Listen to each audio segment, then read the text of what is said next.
Yo, partnership alert, partnership alert, partnership alert. Living Corporate has a partnership with LinkedIn Learning, an American massive open online course provider that provides video courses taught by industry experts across a wide array of subjects. Now, the partnership is because Living Corporate has courses on LinkedIn Learning focused on diversity, equity, and inclusion for leaders, career professionals, and anyone really looking to upskill themselves and be better allies. So make sure you check out our courses on LinkedIn Learning by clicking the link in the show notes. And let's just say you don't want to do that. When you go to LinkedIn Learning on LinkedIn, search Living Corporate. We'll be right there. All right?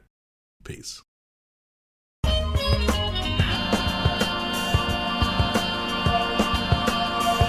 Hello, good afternoon, good morning, good evening, depending on wherever in the world you are today.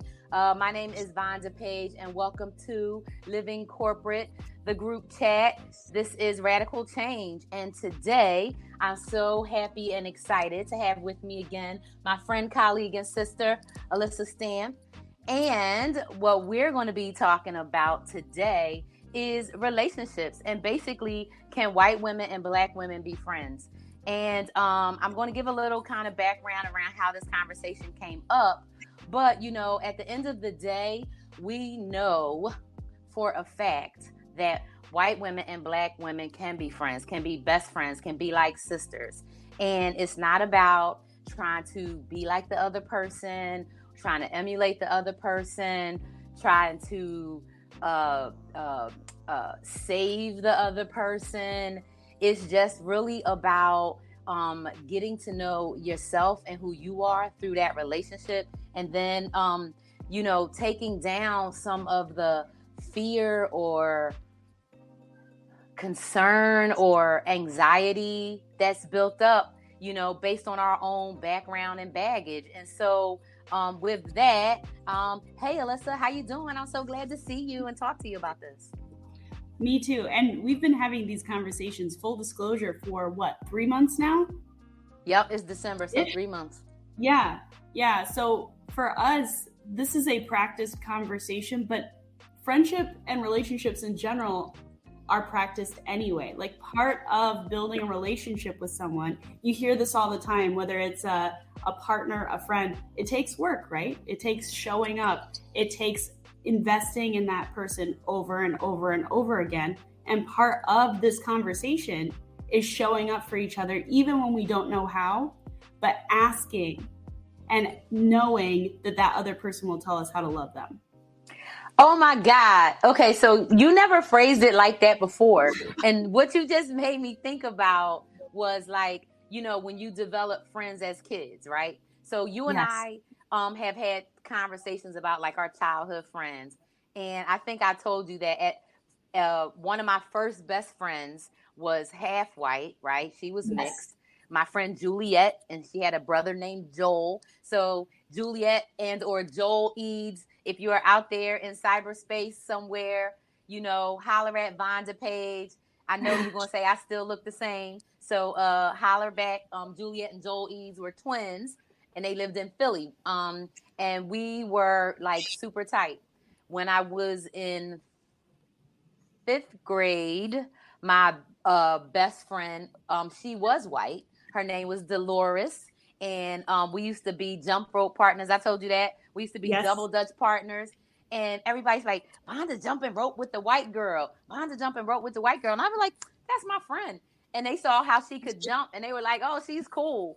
And she was a friend. She didn't try to be black. But if we were jumping rope, she was jumping rope too. If we were playing hopscotch, she was playing hopscotch too, right? And I think I told you her mom knew how to cook. And so, like, she had flavor in her food. Juliet and Joel's mom wasn't as good, but I ate at their house, right? But like, so when I think about what you said around how you build a relationship anyway, it doesn't matter what the person looks like. It's relationships are built over time, right? So I think about some of my very first best friends who I'm still friends with to this day. They're dudes. Craig Ford and Leonard Wakefield, right? And me and Craig been friends since second grade, right? And I met Leonard in third grade because he and Craig, they had been friends before that, like from kindergarten or something, right? And so like, these are people that I have now known for 40 something years, right? Or even my best friend who I've known for 39 years. So like you become close with any person over time, but to your point around those interactions and being invested and kind of staying there. So if you think about the fact that 80% of white people do not know any people that are not white, not saying they don't see non-white people in the public or work with them, but really don't know any people that are not white. And then you say the number of there's only maybe 6.5% of black women in the country, if we only talk about the United States right now, right? So the ratio of white women to black women, when you're talking about the opportunity to be friends, is already a challenge from the gate, right? From the door. So then you talk about this difference, right, that we know exists, and trying to come through that. So I know that was like a whole lot, but like I just like that's where my mind is going, and so I know you could just go with it. So that's where we at. No, and I think I specifically want to call out something that you said, which was your friend Dolores, the white girl that you were friends with. She didn't try to be you or be like you. I think that's important to note, because I think sometimes if you're on this side, if you're the white person trying to make friends, you just want to get to know somebody. This was a conversation that we had this week where I said sometimes as a white person, you can prioritize your need for connection over your awareness of the situation. And I've done that before. Like I think as a group of people, we need to say that being wrong in these situations is normal. You've done it. And we need to get past that fear so that we can move forward as a group and build these bonds and build these relationships. Because you and I bonded over some deep-seated trauma, and not everybody's going to have that as a way to bond. Some people like riding bikes. Some people like reading. Some people really connect with tech. So there's going to be a common ground. It's about building that relationship, but it's also about listening to the other person and hearing their perspective. And the other thing that I want to draw out is not every person is for you. I think it's important to understand that you're not going to connect with everybody, and that is okay. But you have to listen to and pay attention to the people around you and be okay with boundaries that they set. I think that as white women, sometimes we don't understand or haven't been in the habit of setting boundaries for ourselves. So if somebody sets a boundary with us, it can be really jarring because we're not used to it. So I think part of that is loving yourself enough to know that like boundaries are good, boundaries are healthy, and that you need to have them for yourself so that when somebody sets a boundary with you, you can recognize, okay, that's good. Now I know. So say more about that. Say more about the boundaries piece. So give an example maybe. Yeah. So, I mean, you and I have talked about this a lot, and it really kind of dips into what we're doing, our side project that we'll talk about later. But I think about white women in the home. And one of the things that we talk about on our podcast that is our side project is hierarchy. And you and I have had this discussion before. In a black household, typically, both of the parents are at the top, right? And then kids under that. In a white household, it can be reversed. And I'm speaking from my experience. In my household and in many people that I've talked with, it goes father, kids, mother.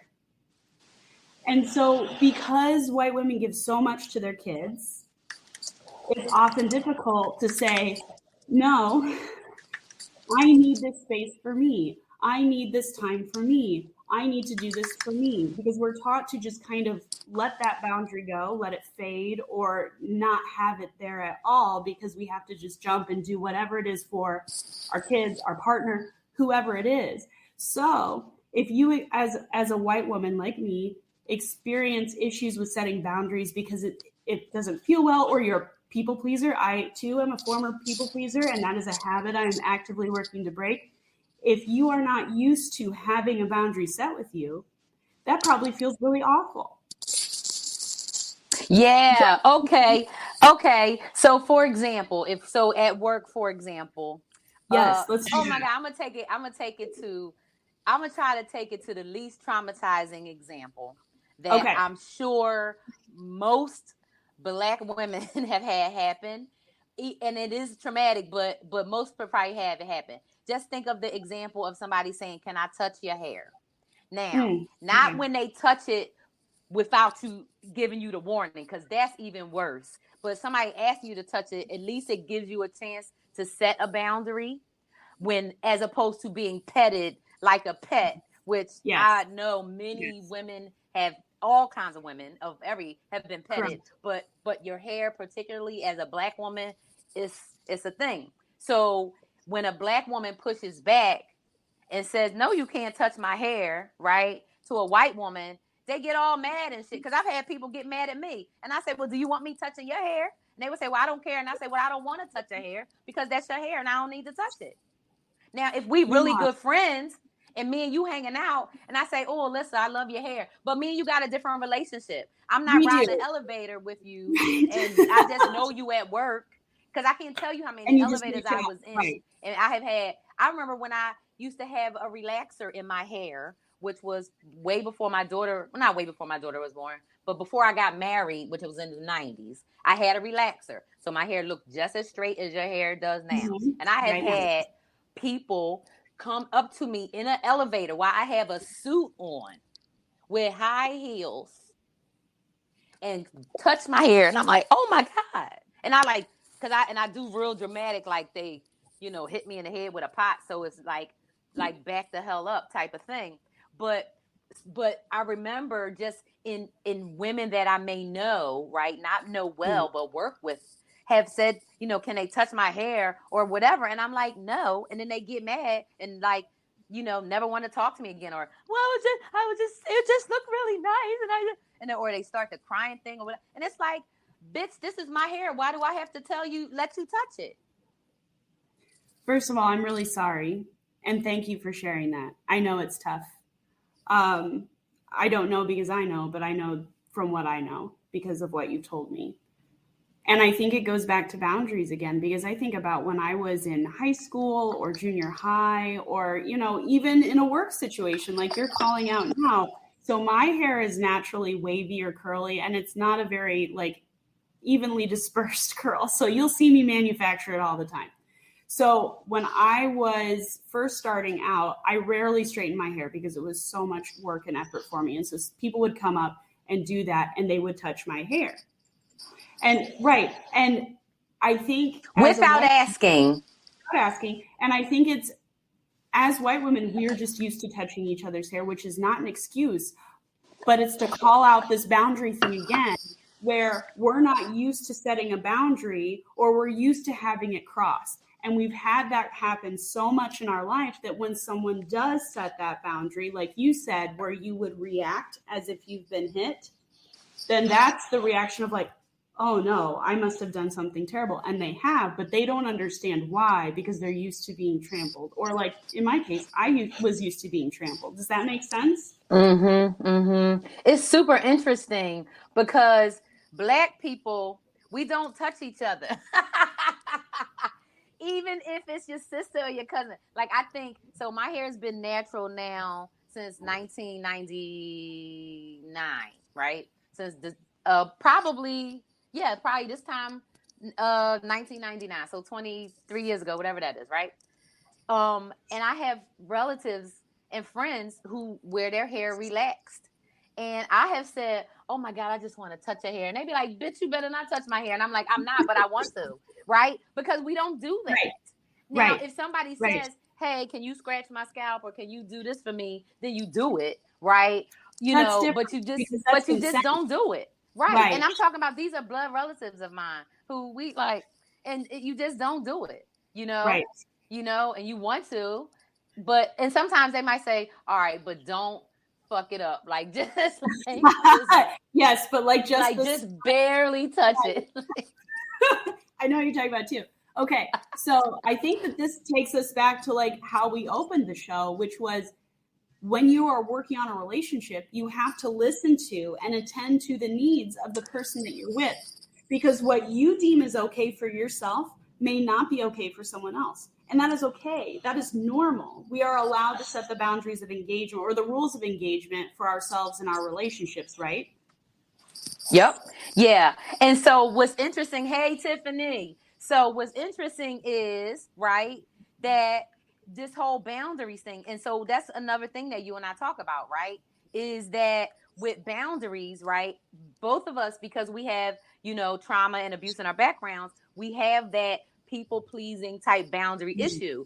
And so when we both, I'm sure, and I don't know how much, we didn't talk about this too much, but in our personal life, I can tell you, for me, when I started, really exerting those boundaries and being like, no, I'm not doing this. No, I'm not doing that.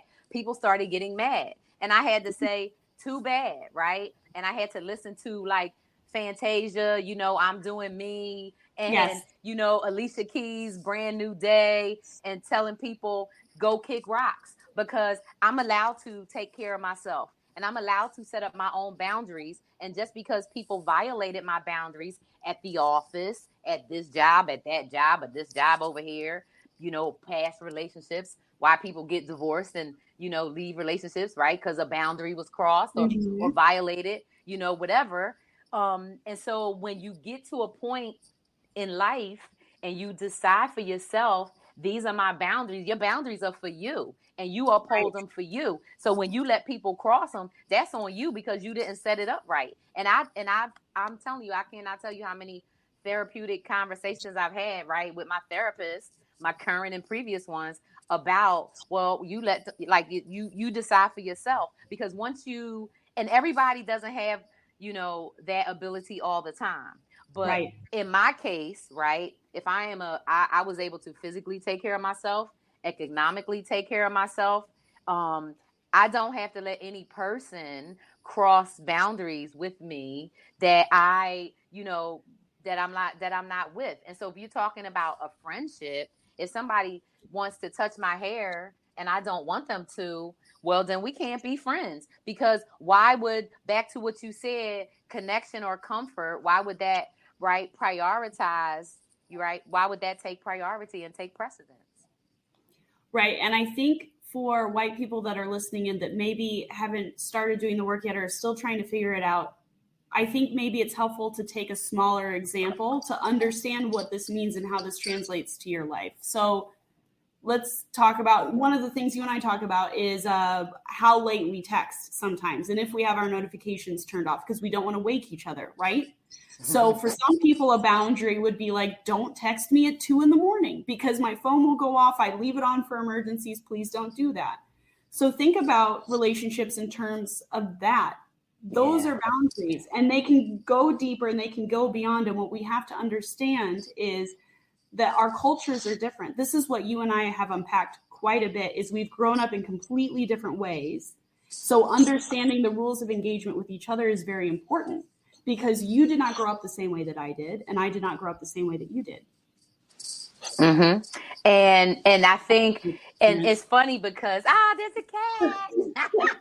And I think it's funny because when we talk about even the boundary piece, right? So I, because of my home situation, my boundaries were always crossed in the house. So when I got outside of the house, nobody was crossing my boundaries. And I used to fight all the time.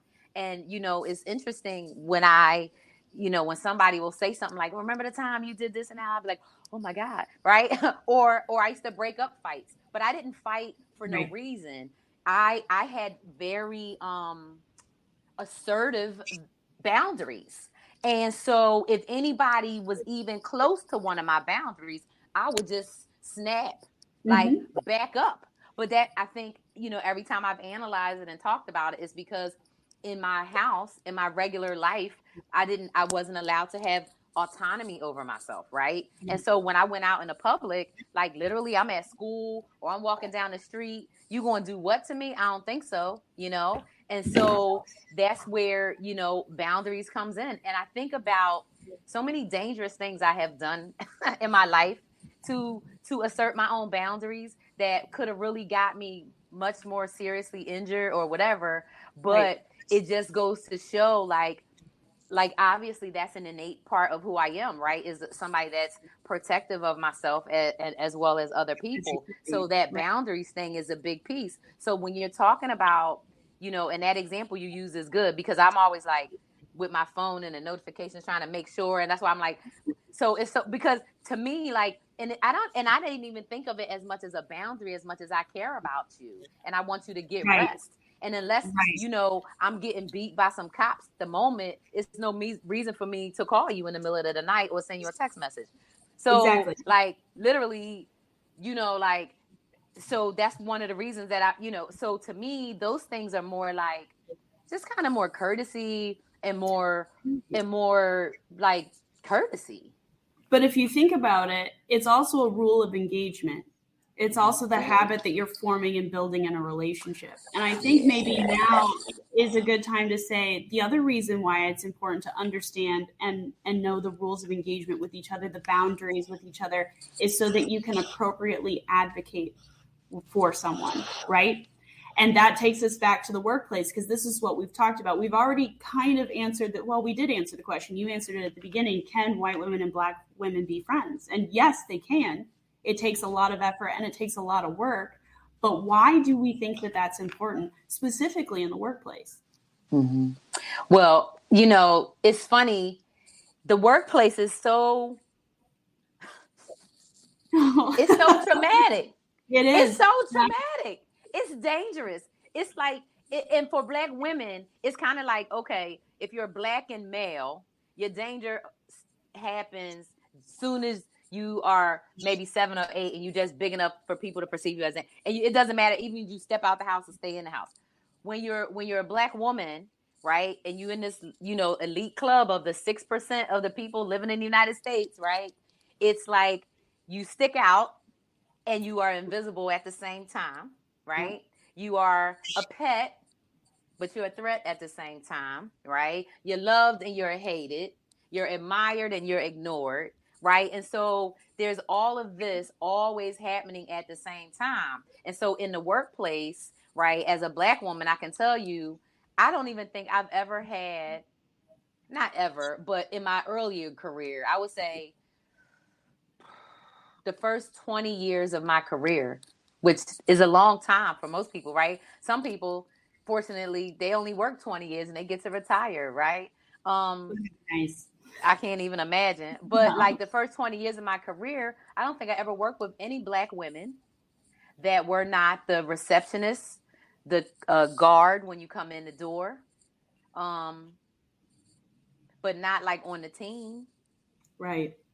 As an individual contributor, or definitely not a supervisor, but not like with me working directly. Now, wherever I worked that had a customer service organization, of course, there's plenty of Black women and women in leadership positions in that part, but not in technology, not in utilities, not in energies. Like there aren't any, right? And so so that's the one level, right?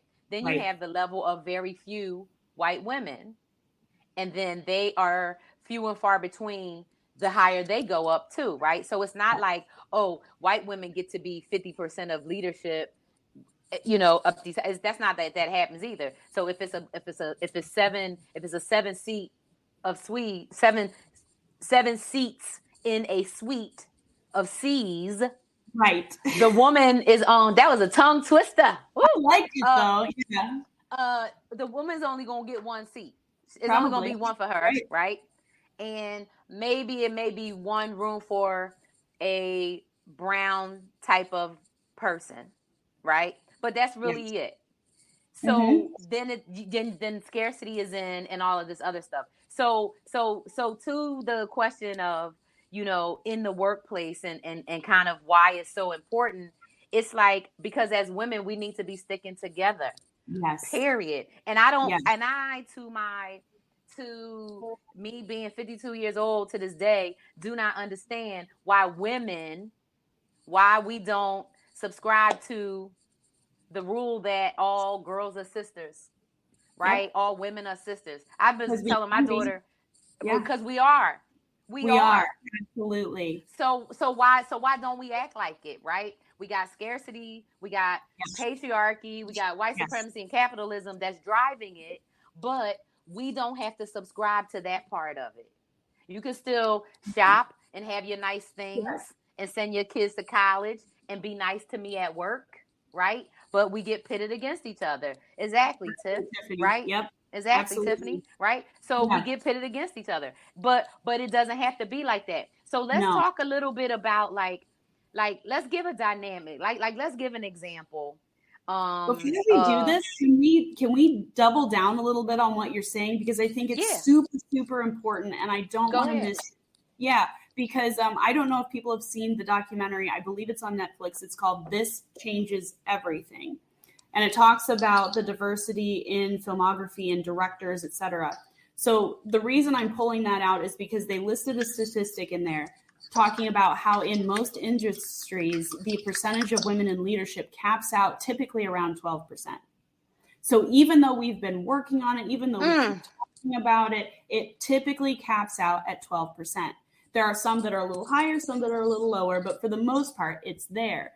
And to your point about scarcity, I use this example all the time. And when I talk to other women, this is like everybody gives the same response. So imagine that there's a ton of people in a room all applying for the same 20 positions, okay? And there's a ton of men and like 20 women in this whole room. We're taught, just like Tiffany said, we're pitted against each other. We're taught that we're only going to get a portion of that. Instead of all working together as a group of 20 individuals to get all 20 of those all of it, we're looking at each other going, there's probably only going to be one of us or 5 of us or 10 of us. It's certainly not going to be the whole lot, but we can certainly take up that much room because we're capable, we're bright, we're brilliant, we're intelligent, etc. And we can come together to make this happen. And part of that goes back to the beginning about deepening that relationship, understanding where each other are coming from, and knowing that our perspectives are different. Spending the time to listen, to learn, to understand. So let's go back to the example of I'm at work and you want to touch my hair. And let's play it all the way out. So you say, hey, Vonda, can I touch your hair? And I say, no. Do you want me to play? You're not being, I mean, so you wouldn't do that to a person because no, and that's why I'm like, how do you want me to play this out? So how you imagined it, or if you didn't know what you know, or other people that you know who have done it, because I know that you know people who have done it, and they probably said to you, I asked this black woman, could I touch her hair, and she got all mad.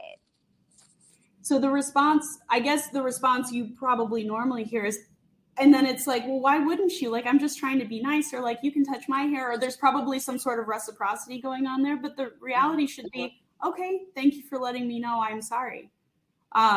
You shouldn't have to double down on trying to cross a boundary that's not there for you to cross it. We have to be able to, if we truly believe in consent, how much have we talked about this as women? We have to believe in consent with each other.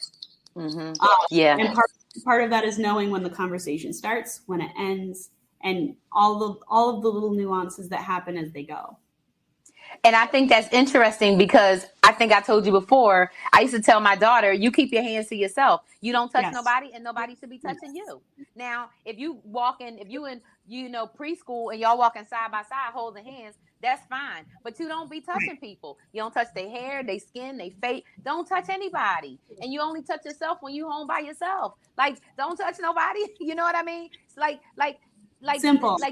This is super simple. Keep your hands to yourself, right? And if you don't know what to do with your hands, And you can tell I've been around a lot of kids, right? I'd be like, if you don't know what to do with your hands, you can hold them like this. You can hold them like this. You can hold them like this. You can put them in your pocket. You can put them on your hips. Put them on your hips. You can put them behind your head. Like, literally, there's so many things you can do and so many ways, right, to teach children at an early age to have that set of boundaries, right? And so nobody should be touching you, and you shouldn't be touching anybody. And if you started there, then you build into consent. Oh, I love your hair. Would you mind if I touched it? No, I don't like that. Or no, thank you. Okay, thanks for letting me know, like you said. But that wouldn't come to a damn stranger. That would be maybe after we have a relationship. But why do I need to touch your hair or you need to touch mine? I don't understand why that needs to happen. I don't either. So I have a hard time articulating that side of it, to be honest. Maybe somebody can provide perspective. But I'm trying to pull this back and think about it in the workplace. Like, how can we advocate for each other? How can we lift each other up? And how can we come together to form strong relationships to say, hey, it's not Vonda against Elisa or Elisa against Vonda.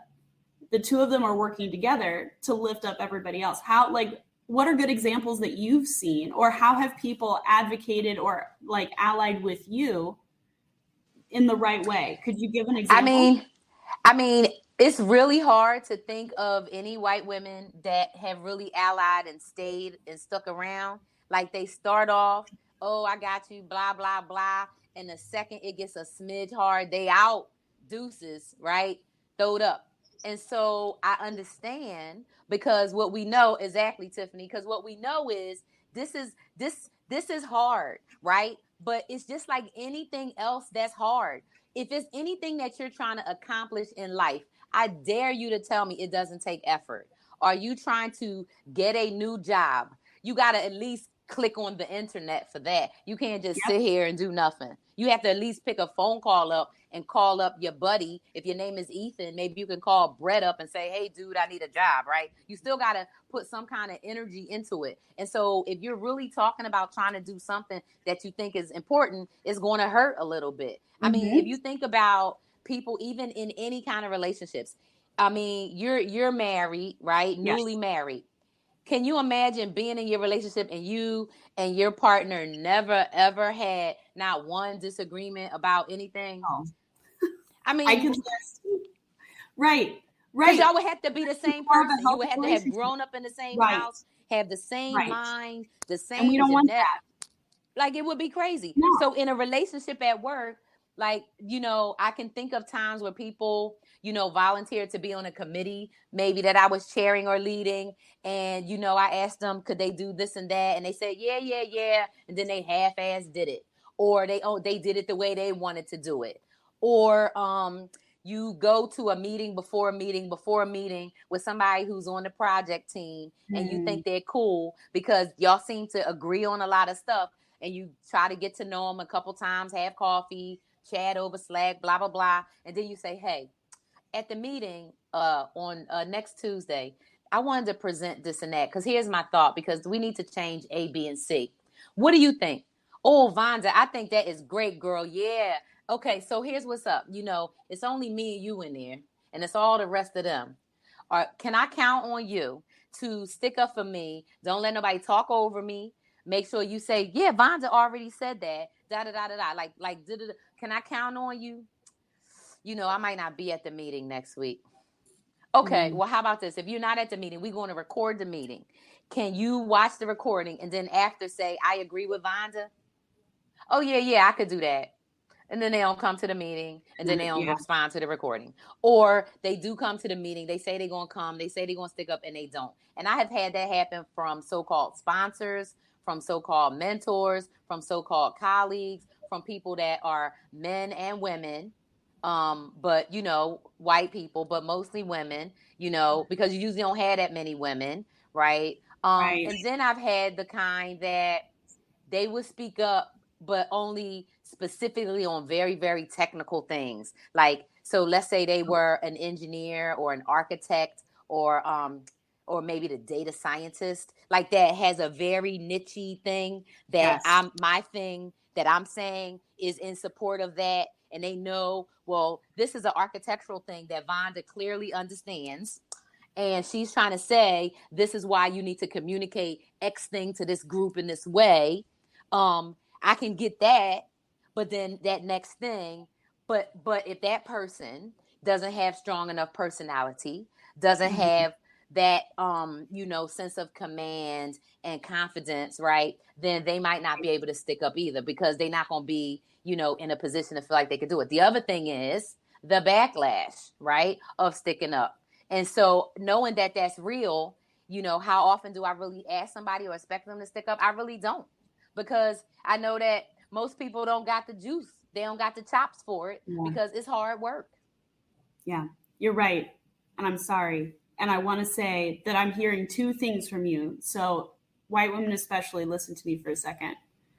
I'm hearing Vonda say that we need to believe Black women and we need to show up. Am I hearing that correctly, Vonda? Yeah, and I feel like me and you talk, and I say that all the time. Yeah. But I don't say it to you, telling you to do it. But that's what, right. But that's the sense that's of what the I need. Conversation we have. Right. And here's why both of these things are so important. Because if anybody can be othered and we're talking about work, if anybody can be othered at work, then we can be othered at work. Because we as women sit on the outside in a lot of places. So if Vonda can be othered, that means I can be othered. So the point of what we're doing and this work that we're doing to come together isn't just for Vonda. Like she said at the beginning, she doesn't need to be saved. She's capable and competent all on her own. And she's proven that multiple times. It's not about saving someone. It's about saying, hey, as long as this inequality, as long as this inequity exists, that means it can happen to me. That means it can happen to my sister, my daughter, my niece, my cousin, my aunt, my mom. Our liberation is tied up in each other. So it's important that we start talking and we start working on that together. And so what's interesting is that I don't understand why white women can't see that, especially in the corporate space, especially in work. When, to your point about that 12% cap at leadership, I mean, so it goes to, the Fortune 500, which, somebody was asking me, how do you know these statistics? Because they burned in my damn brain, right? Yeah. It's only 33 women.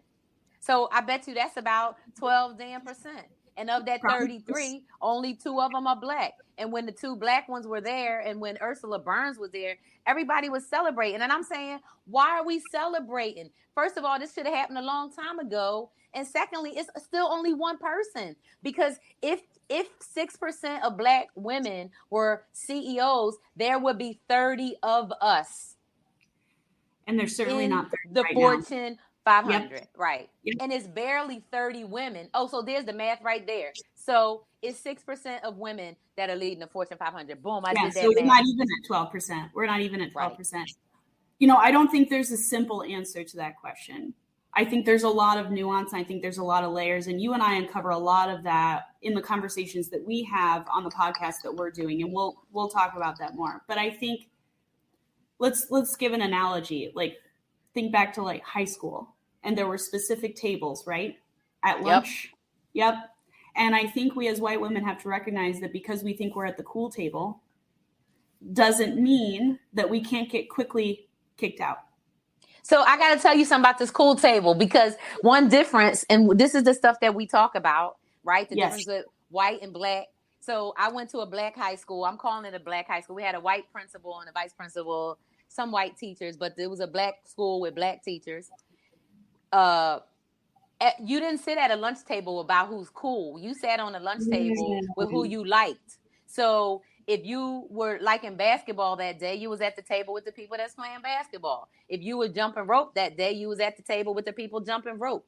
This is high school, so you didn't jump rope, but basketball, or the artsy people, or the drama people, or the cheerleaders, or the groupies, as I used to say, the people that hung around sports teams that wasn't on no teams, or the artsy, people. So nobody was not cool and cool. You hung around people who you liked, right? And, we didn't have, the first 2 years of our school, we had like the big cafeterias and all of that. But then the second 2 years, we had to go to a middle school for high school because they closed our school to clean asbestos out, right? Wouldn't it be interesting to find out how many schools had asbestos in the 80s and how many people have died from cancer who went to those schools? Wouldn't that be interesting to find out? Maybe some super smart, maybe some super smart person that's hearing this one day will be like, not have time to do and figure that out.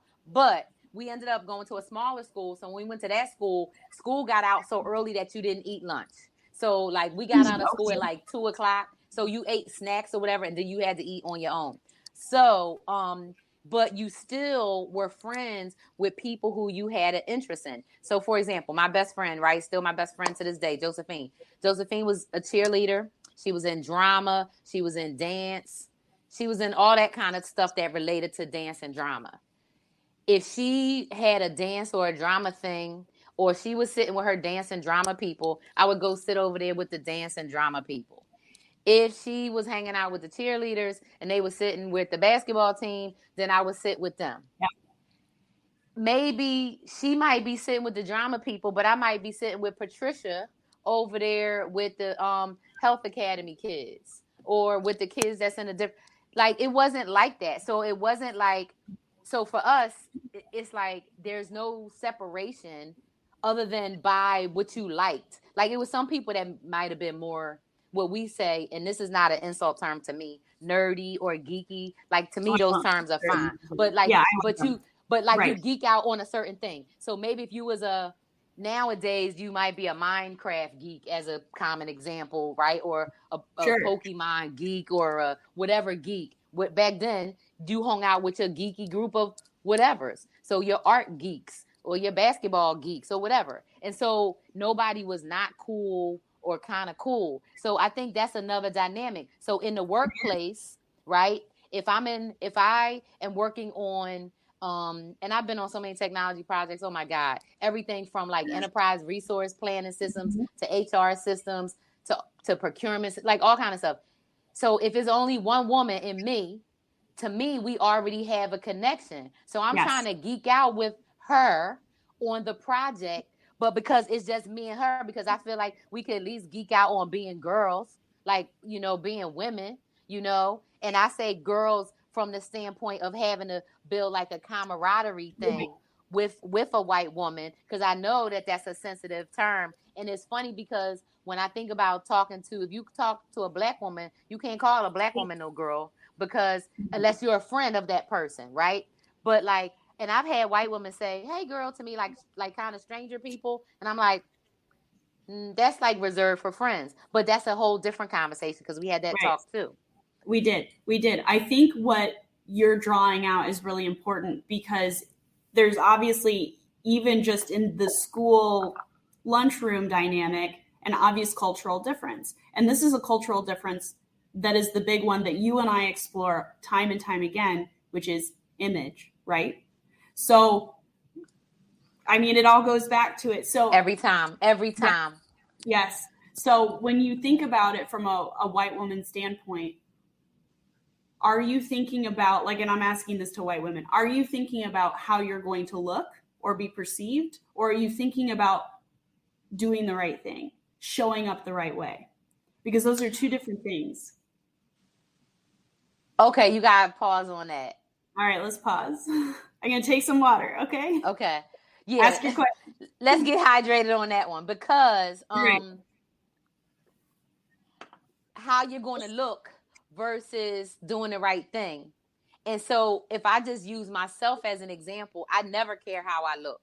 And I can't tell you how many times over my career people have been like, that's why you not this and that's why you not that. And I'm like, but it's about doing the right damn thing, And so because at the end of the day, all of us, all human beings who can function, right? In the world that can function, we have to sit with ourselves and know ourselves at least a little bit. And how can you just live day in and day out, not doing the right thing and feel good and sleep at night and be able to, I always say I got to look at my face at least 4 times a day when I brush my teeth, right? So I got to look at this Right. Yes, and be okay with it and sit with and it. be okay. I think there's something that we need to discuss then here, which is how business operates and how people succeed and how people climb the ladder. Okay. Because I think if you look at corporate America, what you might hear people say, and I've heard this before, I've said this before, it's about playing the game, right? It's about doing the things you know you're supposed to do. Because if we think about it, the two of us, the most capable or good at their job are not always the people that move up, right? Sometimes it's the most likable. Sometimes it's the most charismatic. Sometimes it's the person that played golf with somebody and they were fraternity brothers, 10, and most years. of the time it's the man.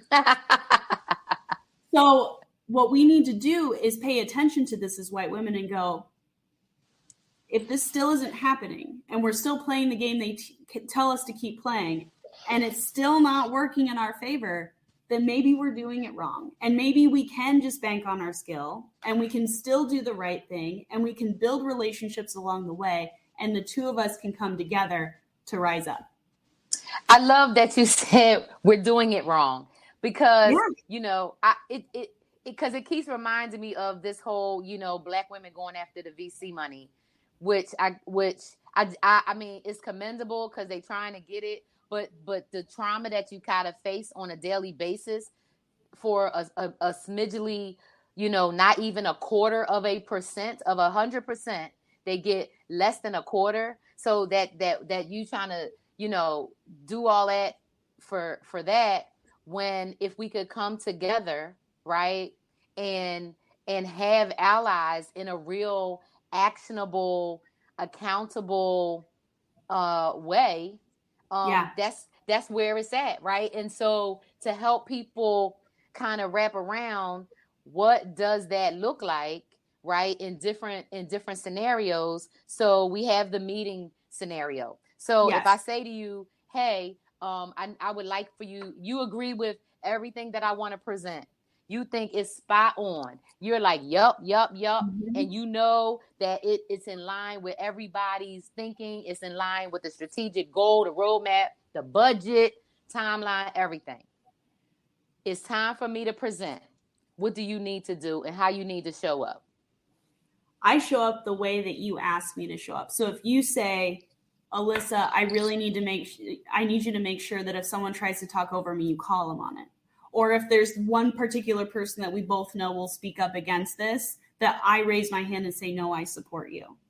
And it's about listening, believing the person, listening, and showing up. Mm-hmm. It's about all of those things. And I think we as white women especially need to ask ourselves, what are we afraid of? Honestly, why are we so afraid to do this? And I think for me, there were a lot of reasons. I mean, I was a people pleaser. I was a peacekeeper. You knew this based on how I grew up. I had to stand in between people and keep fights at bay. We need to stop prioritizing peace over progress, because right now it's not really happening. Mm-hmm. It's hurting us too. So we need to get to the point where we recognize the solidarity in each other and join hands with consent. Join hands. And with consent. With consent. Yes. Isn't that good, Tiffany? I know. That's what I was saying. Because, we always talk about, white comfort, right? Yes. And it's like, why do white people get to be comfortable and Black women and Black people ain't never comfortable? We can't never be comfortable. So why is that, right? And so this morning when I was on the show, I was trying to remember this quote, and it's on this little dish that I had gotten in San Francisco. Yeah. And it's from a company called Quotable. You can put it in the microwave. But anyway, it says, life begins at the end of your comfort zone. And that's a quote from Neil Donald Walsh, but it's spelled WALSCH, which is very tricky. Very tricky. But I mean, think about it, right? Because what really happens that's uncomfortable, right? That's uncomfortable before you get to that, right? And the crazy example I just thought of, I don't know why, was having a baby, right? Like, it's uncomfortable, but then look at that. There's life at the end of it. At the end. Yes. Yes, absolutely. Absolutely. I think so. My sister, one of my sisters, actually two of the three of my sisters, I'm one of five, are in social work and psychology. And the fear and anxiety response is also very similar to excitement.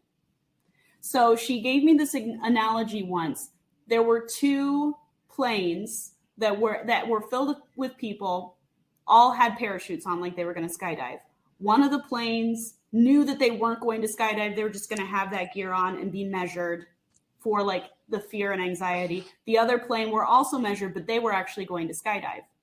Okay. So as these two planes are going, the measurements are about the same. Okay. They're pretty high because everybody's like, ooh, you know, like we're going to jump or we're not going to jump, or you have that on. So you're kind of sitting in that moment. All right. So the people that jumped from the plane, the ones that actually skydived, their anxiety right at that moment jumped up, but immediately after they jumped, it settled down. The people that were on the plane and chose not to jump stayed at that same level of fear and anxiety. And I feel like that really talks about where white women are in the workplace. There's that fear of like, if I jump, it's going to be more scary. And yes, it will initially. But on the other side of that is progress. And I think what we need to talk about too is culture, because the way I've always defined culture, the way that we're defining it now in the project that I'm working on in Insure Equality, is culture is a collective habit that we reinforce every day. Yep. Culture is a habit. It's not just like, oh, this exists this way and it cannot be changed. It can. It just requires work. It requires being mindful of it. It requires thinking about it and reevaluating how a situation went, asking for understanding. So we can change this. We should change it. We have to get to the point where we recognize that the scariest thing in the room is not jumping. Mm-hmm. I mean, that's so darn good. I mean, because you always feel that way until you do it. And I could think of so many situations. And the second you do it, you're like, you know, I was thinking about, I got some mail today and there's some things I'm going to have to do in the next couple of months that, you know, they kind of could seem kind of hard or whatever. But like, I'm putting them on a calendar and it's going to be what it's going to be. Right. And it's no sense of trying to stay comfortable. So if you know, talk about, you know, in the workplace, so play it out, right? I'm in a meeting and this wouldn't happen with me because I don't let anybody talk over me. I say, no, I say, so here's a tip. I say, so let's say I'm talking and somebody starts talking over me. I say, I'm not finished. Like, it's like, stop. That's a signal. When you put your hand up, that get their damn attention. And you do that on a Zoom, they'll stop. Okay, so you say you're not finished. Or you just say, I'm not finished. Or you say, excuse me. Or you call the person's name out. You know, hey, Brett, I'm not done. Or whatever, right? Hey, Tom, I'm not done. That's one, right? So that doesn't happen to me. But, and I don't let people repeat me either because they'll say, well, I just want to echo Vonda. And I'll say, I don't need an echo. Can't y'all hear me? If you heard me, they can hear me too. Heard it. Yes. So you don't have to echo me or you don't have to repeat me. But if they do repeat me without giving a little intro about the echo and giving me time, I say, thanks for repeating me, Tom or John or Tom or Brett or whatever. Recognize where it came from, where that idea came from. Thanks for repeating me, right? And so what I tell people is, you know, so if it was somebody else in the room, how would you do that? You like that one, Tiffany? How would you do that? So how would you do it as a supporter of me? So somebody starts over talking and I'm trying to say my point. Right. It's like, Tom, Vonda's talking. And it doesn't have to be any more than that. I think as white people, we think that we have to do this like grand, amazing gesture. And all it is, hey, Tom, Vonda's talking. I'd like to hear her finish. Is that okay? No, they think they got to be Sandra Bullock and save the world. No, this isn't one in these large, grandiose moments. It's one in these one-on-one interactions with you and I on those little meeting things where you just have to show up. Right. Both of us are entrepreneurs now, and we can relate to that fear of starting something, of doing something different.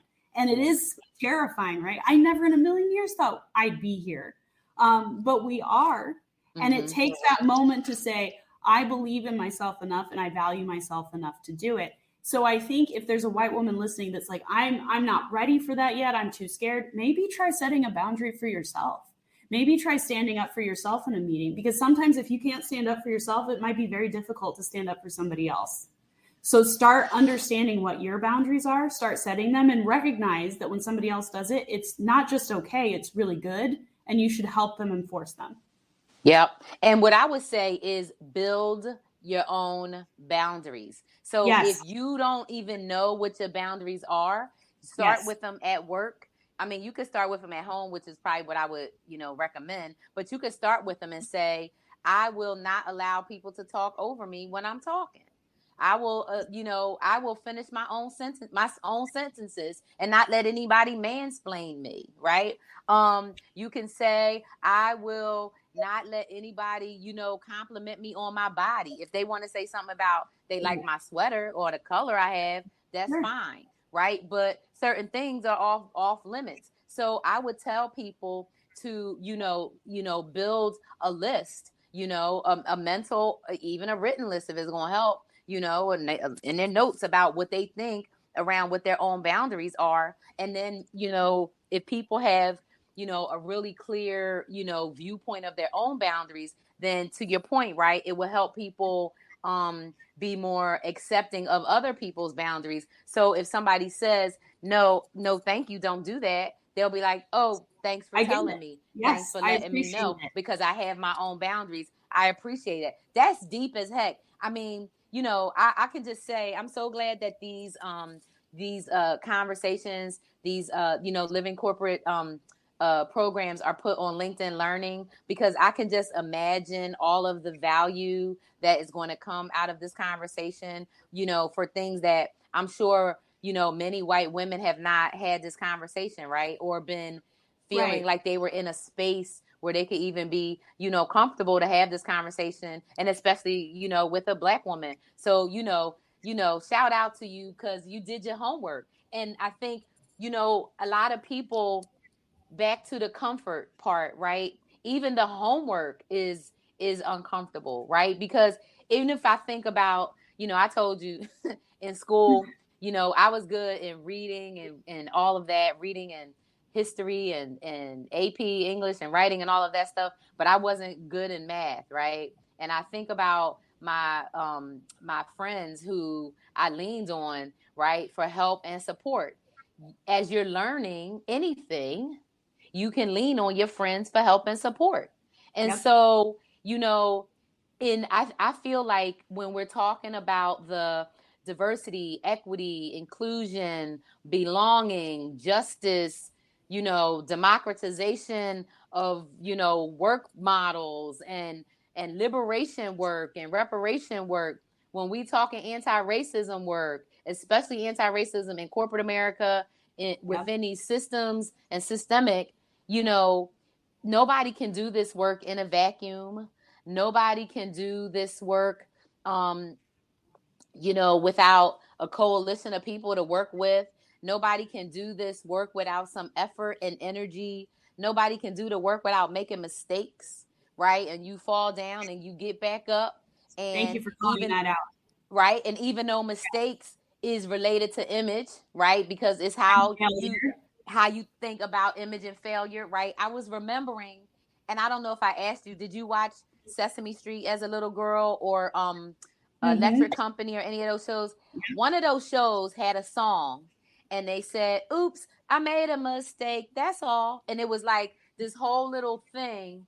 And I remember learning that, right? So Sesame Street, I think, started in 1970 or 71. I was something 2. It was in the 70s, yeah. Right. So, but I remember that, and I remember singing and teaching Morgan that, and telling my daughter mistakes happen, and so it's no reason to be like, whatever. And if it's a funny mistake, laugh at it. If it's not a funny mistake, apologize, clean it up, fix it to the best of your ability, do the best to repair the breach, right? The mistake. And then you move on from it. And then the next time you could do better because you learned from from that other one. And so if you think about it in the, the corporate kind of conversation, you could think about it in the personal relationship conversation. And I think, the personal building and development is not more important, but it's foundational to being able to do it in the workplace. Yes. There's so much there that I know that we will not have time to address. But like we talked about, on the other side of fear is this beautiful solidarity that you and I now have because we've been working on it and talking about it every day for 3 months. On the other side of a mistake or a failure is learning and growth. We need to get out of our heads that to make a mistake makes you a bad person. Making a mistake makes you human. We all do it. So let's not belabor we're not perfect. We cannot be perfect. Let's not prioritize that. Let's prioritize getting it done. Let's prioritize growth. Like you said, let's prioritize each other. Let's prioritize people. I love that. I mean, that's what it is. And I think, that's just a good little segue to close it out. Because I mean, I think, Tiffany, you let us know, did we prove or demonstrate that Black women and white women can be friends?